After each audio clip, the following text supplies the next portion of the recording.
Good morning students. Haloalkanes और haloarenes के part 2 में आपका स्वागत है। और हेलो एल्केन्स और हेलो एल्केन्स का प्रिपरेशन हमने इसके पहले वीडियो में बता दिया था कि हेलो एल्केन्स और हेलो एरेन्स को किस प्रकार बनाया जाता है। 2 मेथड्स मैंने हेलो एल्केन्स के प्रिपरेशन के बताए थे और 2 मेथड मैंने हेलो एरेन्स के प्रिपरेशन के बताए थे। हम हमको बताएंगे कि जो हेलो एल्केन्स और हेलो एरेन्स से जो हमारा फिजिकल प्रॉपर्टी है उससे क्वेश्चंस कैसा आता है।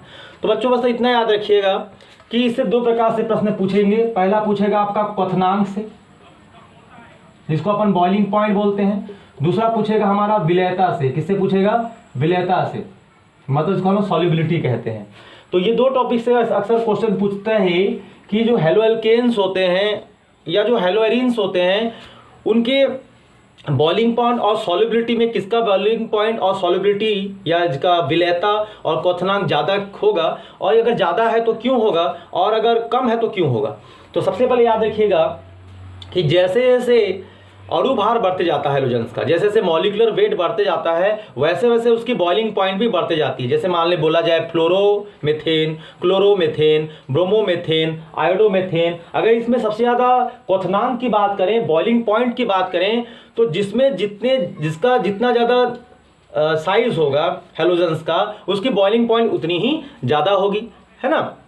दूसरी बात ये आता है कि जैसे जैसे मॉलिक्यूलर वेट बढ़ता है वैसे वैसे बढ़ता है, और जो नॉर्मल, जैसे मान लीजिए आपको कोई नॉर्मल दे दिया, जैसे आपको दे दिया नॉर्मल एल्केन, एक दे दिया आइसो एल्केन, तो और दोनों का मॉलिक्यूलर वेट क्या लगभग समान है, ठीक है। तो इसका मतलब ये हुआ कि जितने भी ब्रांच वाले हेलो एल्केन्स होंगे उनका जो मॉलिक्यूलर वेट होगा उससे मतलब नहीं है, ब्रांच वाले का बॉइलिंग पॉइंट और ब्रांच वाले की जो सॉल्युबिलिटी होती है, ब्रांच वाले की शाखा युक्त की जो क्वथनांक और जो विलयता होती है वो सामान्य जो एल्केन्स होंगे उनसे तुलना में ब्रांच वाले की कम होगी। याद रखिएगा, भले ही दोनों का अणुभार सेम क्यों ना हो, ब्रांच वाले का हमेशा कम होता है, ठीक है। जैसे मान लीजिए आपको नाम बोला जाता है 2 क्लोरोप्रोपेन और एक नाम दिया है क्लोरोप्रोपेन, तो क्लोरोप्रोपेन की बॉइलिंग पॉइंट ज़्यादा होगी, 2 क्लोरोप्रोपेन की बॉइलिंग पॉइंट कम होगी, ठीक है। तो ऐसे क्वेश्चन जो हैं आपका ज़्यादातर बॉइलिंग पॉइंट से आता है, और सॉल्युबिलिटी और बॉइलिंग पॉइंट दोनों में ही लगभग क्वेश्चन ऐसे ही आते हैं। आप 2 ही रीज़न याद रखिएगा, मॉलिक्यूलर वेट, है ना, और आपका जैसे साइज बढ़ते जाता है वैसे वैसे बॉइलिंग पॉइंट भी बढ़ते जाता है। ये हो गया आपका क्या, फिजिकल प्रॉपर्टी में, है ना। आपका जब फिजिकल प्रॉपर्टी पूछेगा तो इसमें आपके 2 टॉपिक ही पढ़ने हैं, भौतिक गुण जिसको हम लोग बोलते हैं, एक पढ़ना है आपका क्वथनांक जिसको हम लोग बोलते हैं बॉइलिंग पॉइंट, और दूसरा आपका जो पूछेगा वो पूछेगा सॉल्युबिलिटी। सॉल्युबिलिटी मतलब होता है विलयता। तो ये 2 टॉपिक से क्वेश्चन जो है बोर्ड एग्जाम में ज़्यादातर पूछे जाते हैं, चाहे वो सीजी बोर्ड हो चाहे वो सीबीएसई बोर्ड हो। अब हमारा बच्चों क्वेश्चन आएगा केमिकल प्रॉपर्टी, जो सबसे ज़्यादा इंपॉर्टेंट है, वेरी इंपॉर्टेंट है आपका केमिकल प्रॉपर्टी, जिसको हम लोग बोलते हैं रासायनिक गुण, केमिकल प्रॉपर्टी।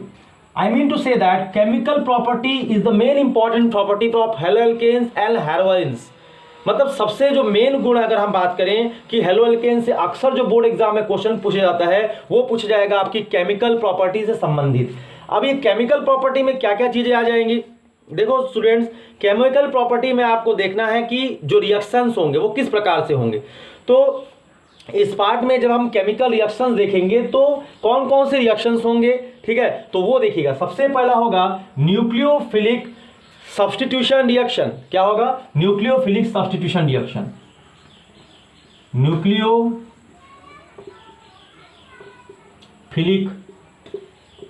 प्रतिस्थापन अभिक्रिया। दूसरा हम देखेंगे विलोपन अभिक्रिया, जिसको हम बोलेंगे इलिमिनेशन रिएक्शन, विलोपन अभिक्रिया। और तीसरा हम देखेंगे धातुओं से अभिक्रिया, जिसको हम इंग्लिश से बोलते हैं रिएक्शन विथ मेटल, धातु से या धातुओं से अभिक्रिया। तो ये 3 चीजों को हमको देखना है किसमें, केमिकल प्रॉपर्टी या केमिकल प्रॉपर्टी के अंतर्गत हम बोलेंगे इसको केमिकल रिएक्शन, ठीक है। मतलब केमिकल, जैसे हम फिजिकल प्रॉपर्टी देखें तो हम फिजिकल प्रॉपर्टी में सॉल्युबिलिटी और बॉइलिंग पॉइंट को पढ़े, केमिकल प्रॉपर्टी में या केमिकल रिएक्शंस में हम देखेंगे न्यूक्लियोफिलिक सब्स्टिट्यूशन रिएक्शन। तो न्यूक्लियोफिलिक सब्स्टिट्यूशन रिएक्शन में अपन क्या क्या देखेंगे, कौन से न्यूक्लियोफाइल्स होते हैं, क्या न्यूक्लियोफाइल्स। न्यूक्लियोफाइल्स का मतलब जो नेगेटिव चार्ज वाले होंगे वो क्या होंगे, न्यूक्लियोफाइल्स होंगे। तो कैसे करके न्यूक्लियोफिलिक प्रतिस्थापन होता है, कहने का मतलब ये है कि एक न्यूक्लियोफाइल को दूसरे न्यूक्लियोफाइल से कैसे रिप्लेस किया जाएगा और क्या बनेगा, है ना, इसको मैं आपको क्लियर करता हूं। ओके।